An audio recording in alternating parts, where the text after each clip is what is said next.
All right, this right here is called the Topanga syndrome, right? One thing that I've realized is that when it comes to relationships in the black community, it's that most black women have been in situations where they were all but forced to have to take a masculine and a dominant role within society because of the financial state of black men as a whole. And one thing that I realized is that a lot of men who may have a more feminine mindset when it comes to how they deal with women, it comes from social programming. Social programming teaches women to be more masculine and it teaches men to be more feminine, right? And I think a lot of this is to throw off the masculine feminine dynamic in order to maintain the economy, right? This isn't about money, this is about energy. So most men who have that more feminine mindset when it comes to women that I know personally, their first crush was Topanga, right? They watched Boy Meets World when they were growing up, and when they watched Boy Meets World, they dealt with their own social anxiety, they dealt with their own lack of sexual confidence, and their own lack of having masculine men around who showed them how to deal with women. So it's a man may grow up only seeing two types of men. There are the more beta male type of men, but those would be the men who are willing to care for and provide for a woman. Those would be the men who would be more willing to trade their non-sexual access for sexual access, not understanding that that's what the dynamic was. So in many of those instances, a man will adopt that mindset because the men who appeared to be more masculine, they would be dealing with women, and a lot of times those women would be hurt in the process. And one thing that I've learned about those processes where a woman would be hurt, sometimes a lot of those instances weren't that the man was wrong. Some of those instances were a man was giving a woman a genuine chance to see if she could get with his program, to see if she could get into her feminine energy. But she had so much fear and so much pent-up anxiety, so much pent-up social programming that her mindset was that she wanted to be dominant. She wanted to control things. And that's just not something that works. It's just not something that works, right? Now, the reason that I emphasize the biology first approach for both men and women is because I believe that relationships should be built on a basis of intrinsic desire, of intrinsic reward, and of intrinsic motivation. And when that is your motivation for getting into a situation, oftentimes how that can work is there's two ways to go about it. Either you can start with the non-sexual and then to integrate the sexual into it, but sexual is something that's more natural, and sexual chemistry is something that you can't really, it's much harder to manufacture sexual chemistry than it is to just genuinely spend time getting to know someone and then to grow an attachment for them. And often what happens in these situations is people will leverage what it is that they have in order to get what they want because they're not integrated. So let's say a woman's mindset is, she's not in a relationship right now, or maybe she's used to men who seem like all they want is sex. So her mindset is going to be, I'm going to, cut off all the men I'm sleeping with or all the men I have slept with. And then I'm going to take that time to cut all ties so that when I meet this next man, I'm going to be open, right? And part of the reason is this: a woman may desire to be courted for her ego. Her ego says that if a man values me, he's going to court me. If a man values me, he's going to pursue me. If a man values me, he's not going to make sex a priority, which isn't true. Every single man wants sex, right?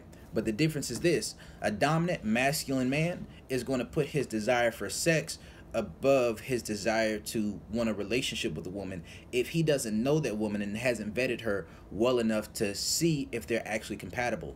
And a man who jumps straight to a relationship is often a man who has a feminine mindset where he does subconsciously see trading that emotional investment and that financial investment for sex, which pretty much just creates a situation where it's a culture-rated prostitution.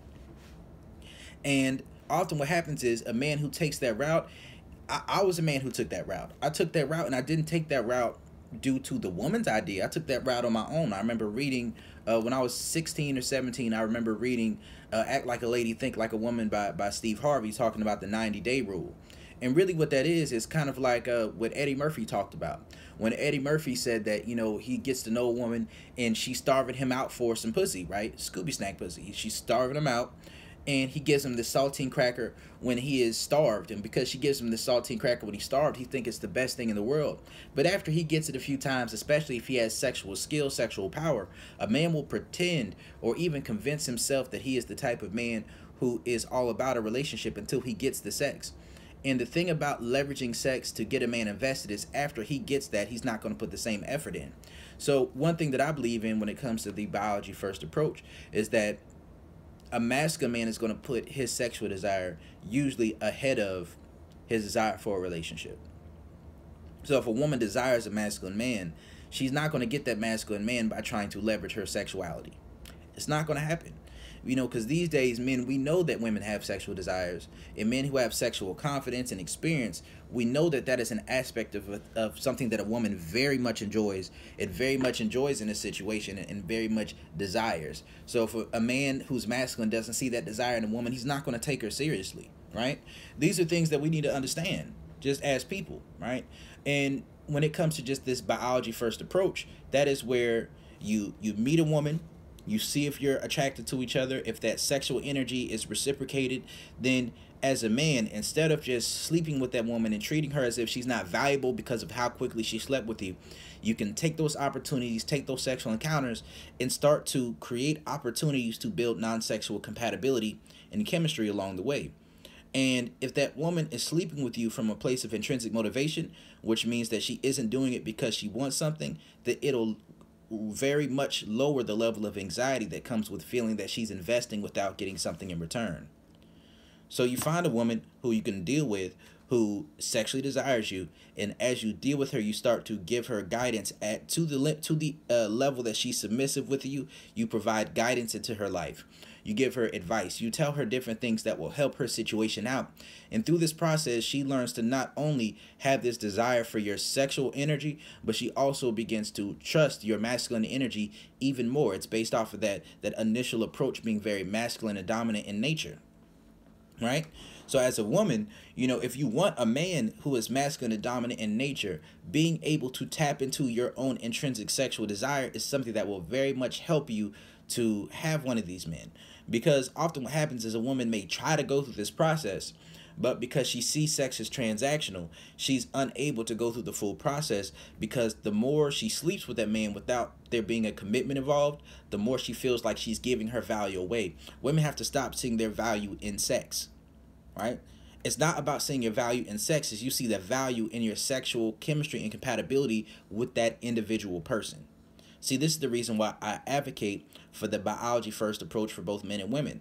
Because one of the wisest things that I've ever heard is that if you can make love, you can make up. Let me make sure that this is still recording. Yep. One of the most best things I ever heard is that if you can make love, you can make up. And being that if you can make love, you can make up, what that really means is that there's going to come a point and a time in your relationship with an individual where you're not on the same page. And if when you're not on the same page, you can't make love and to join together and to have that vulnerable moment with one another on a physical level, which will draw you together, which will stir up those emotions, which will create that connection, that bond, and strengthen it for the time being, then the moment that you're not on the same page as far as your ideology, or as soon as you're not on the same page and you're reaching a fork in the road, you're going to separate because you have nothing to draw you back together, right? This is why it is so important to make sure that sexual chemistry is an aspect of your relationship at the beginning. Because when you try to incorporate later on, what's going to happen is you've already built such this precedent that anytime you have issues, the mindset is that you're going to be over communicative and you're going to try to compromise and you're going to try to acquiesce to the woman in order to get back on the same page. You're subconsciously putting yourself in a submissive position with that woman. And oftentimes when you do that, when a woman's natural energy is she desires to be feminine, when she feels you being too willing to compromise, when she feels you being willing to change for her instead of making changes because that's what you naturally want to do, she's not going to respect the masculinity within you. She's not going to respect your masculine energy. She's going to see you as a man who is submitting to her. And that does not work. So I think that a lot of this process, and I've had to learn this from experience. I've had to learn it from experience. Like you can be a man who, a lot of the times men, we learn growing up in this society that we need to learn to be more vulnerable, and we learn that we need to be more emotionally intelligent. So we try to go through this process of learning how to communicate, learning how to compromise, not knowing that these things, without a woman already being naturally submissive and sexually attracted to us, they do one of two things. Either they turn a woman off completely to where she feels like she no longer wants to follow our lead, or a woman who wants to lead will take that opportunity, or she will be so validated by the fact that she's receiving these non-sexual investments that she will feel that it is worth staying in that situation even though it's not a man who she feels that she is willing to follow. So this is why I advocate for the biology first approach for women as well. you know a lot of times a woman will go through that process where she tries to leverage her sexuality in order to get a man to be emotionally invested, and that doesn't work. That's the blue pill model. That's what we've been doing. That's the taking a woman on multiple dates and courting her in order to eventually have sex with her, instead of seeing if that sexual desire is up front. Because if that sexual desire isn't up front, if you can't create that, there is no guarantee that that will pop up on the back end. There's no guarantee of that. There's none. So I just think that we all, as a black community, we need to be more honest about sexual attraction and sexual desire when it comes to relationships. We also need to be more cognizant of trying to avoid value-based dating unless we're cool being in a situation that is transactional, and unless we're cool being in a situation that is acculturated prostitution, and understanding what that is. And men, we need to stop seeing women who are sexually liberated as women who are hoes. Those women are not hoes. If she's having sex with a man because she desires to have sex with a man, she's not a hoe. She's not. If she's having sex with that man because she thinks she's going to get something out of it, that is more akin to sex work than a woman who has multiple sexual partners because she desires to do that. Now, I will say this. One area where this model can go wrong, and I will say it can go wrong. One area where it can go wrong is, let's say you're not responsible about your sexual choices. Or let's say you don't vet a man's masculinity and you don't vet a man's character along the process. Or you jump straight into having raw sex with an individual. You can lead up to sex while seeing that the sexual chemistry is there without jumping straight into having raw sex with every single person that you meet. That's not necessary, right? But one thing that can also happen is when you're going through this process, a woman can still have that transactional mindset, which will mean that if it doesn't turn into a relationship fast enough, she'll feel like her time was wasted. And another aspect is men who will have that Madonna whore complex as well. See, that Madonna whore complex is one of the biggest problems in love and relationships in the black community. It really is, and we need to do something about that. And that's really my goal, is to do something about that. So learn to find people within your tribe, people who you can have non-sexual compatibility with. But make sure you also emphasize attractiveness. If you are not sexually attractive to a person, like a woman, if you're not sexually attracted to the man, do not entertain him. Don't do it. Because you're not only doing yourself a disservice, but you're doing him a disservice.